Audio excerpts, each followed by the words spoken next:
Hi guys, today we have the Stretch Armstrong itself in the main role. We'll be checking out what this legendary toy is capable of.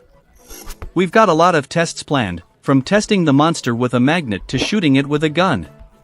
If the Armstrong survives all of these, we're going to run it over with a train.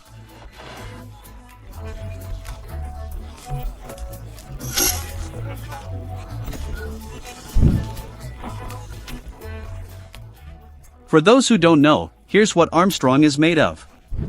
The outer shell is made of latex rubber, and it's filled with glucose gel syrup. And only the head is made of plastic. The instructions for the toy say that it can stretch up to 120 centimeters.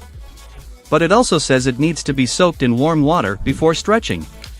Pour some more bees into the tub, they'll give it even more flexibility. Not really, it just makes the frame look prettier that way. Now the toy is as flexible as possible, let's move on to testing. Let's start with the monster magnet. The force of attraction of this magnet is crazy 520 kilograms. If you put the Armstrong on the magnet and put something metal on top, we can see how the nuts press into the body, tending to be attracted to the magnet. The more metal we add, the stronger is the effect. Eventually, the hardware has squeezed out a big hole in the toy, but it survived and takes its original shape fairly quickly.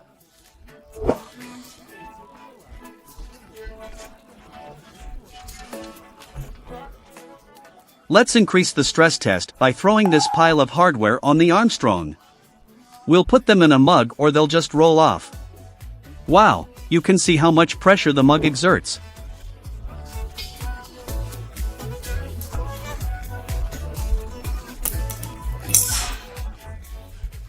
Let's try and get it off the magnet along with the mug. It doesn't turn out to be that easy, but the Armstrongs pulled it off, only now it's turned into a human cup holder. The toy quickly takes its original shape and we continue. Let's try and lift a 16-kilogram weight with the Armstrong. It's a hell of a stretch, it looks like it's never going to be the same again. Remember, it's the 16 kilograms kettlebell. The toy is held up and is back to its original dimensions.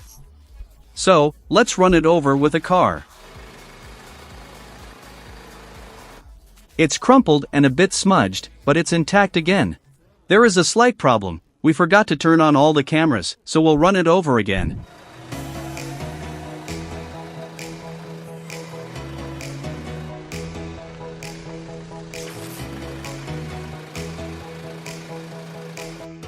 What can we say? The toy's a bit flattened, but I can't see any major damage. This little man is starting to make me nervous. I don't think he'll survive the next test. Now Stretch is going to tow our nearly 2-ton off-road vehicle. We'll tie it to the car with 2 ropes. In this way, the Armstrong will take all the weight.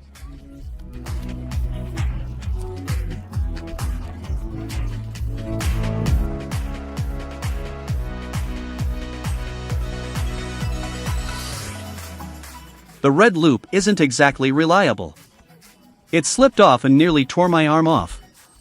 Let's tie it up a bit more securely and try again.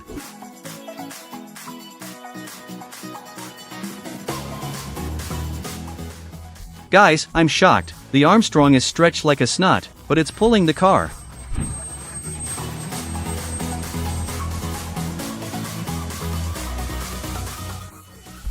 It's shocking, it's unbelievable.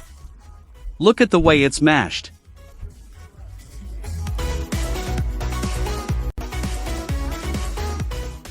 One thing I can tell you for sure, towing is very aging. Look at the wrinkles in the skin. It looks like the Stretch Armstrong has done the job this time, too. So the further crash test is next. The idea is to tie the toy to a stick and hold it over the road. We'll accelerate the SUV to top speed and crash it into the Armstrong. It's an old car, but it's doing 100 miles an hour.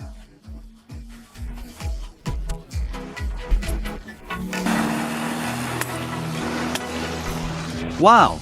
The first second it looks like the Stretch has flown off the car and smashed the camera. But let's have a look at the slow-mo. It's just brutal. The headlight has broken to shivers from the collision, and the stick has been ripped out of the hands and thrown 10 meters away. And what about the testee? At first glance, it's survived. But it's only at first glance. A closer inspection reveals that the glass from the broken headlight has cut the outer layer of latex. Sometimes it is so deep that you can see the inside of the toy. Let's fill the cuts with superglue and continue our experiments. Just a reminder, Stretch just has to live to train. We want to check something else. It seems that the glucose the toy is filled with has the properties of a non-Newtonian fluid. When you hit it hard, it turns to stone. Let's test this by throwing a weight. Apparently it does. Watch the replay. The kettlebell bounced like a stone. Let's try hitting it with the bat and see how the toy does on the slow mo. Wow, it sounds like it's hitting a tree. You can see from the slow mo that the Armstrong hasn't crumpled at all. And yes, it does sound like wood, because I hit the bat at the table. Let's try it again. Oops, to the head. And it is, as we remember, plastic. Strange, why hasn't the manual said not to hit the Armstrong on the head with a bat?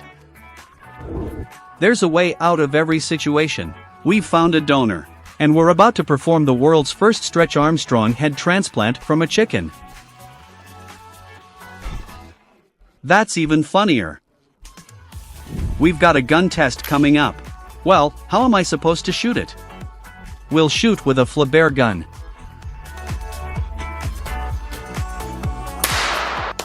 I've got a clear shot in the center. I'll shoot it again, then we'll see the results. Well, what can I say? The gun hasn't done any serious damage either. And it looks like the Armstrong will be put to the ultimate test by a train after all. As it is already late, the next day we go out to the tracks. And yes, the head has been glued with superglue, almost imperceptibly. We don't have to wait for the train too long. Here it comes.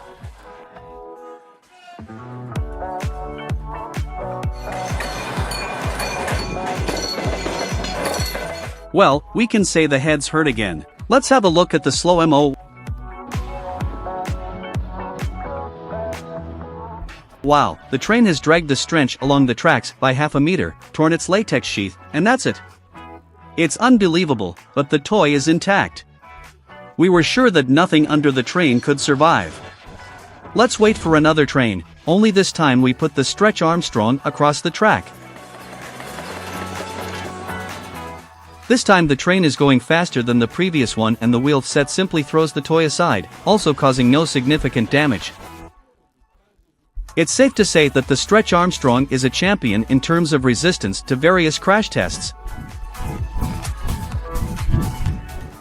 It deserves a likes and we a subscription. Bye bye.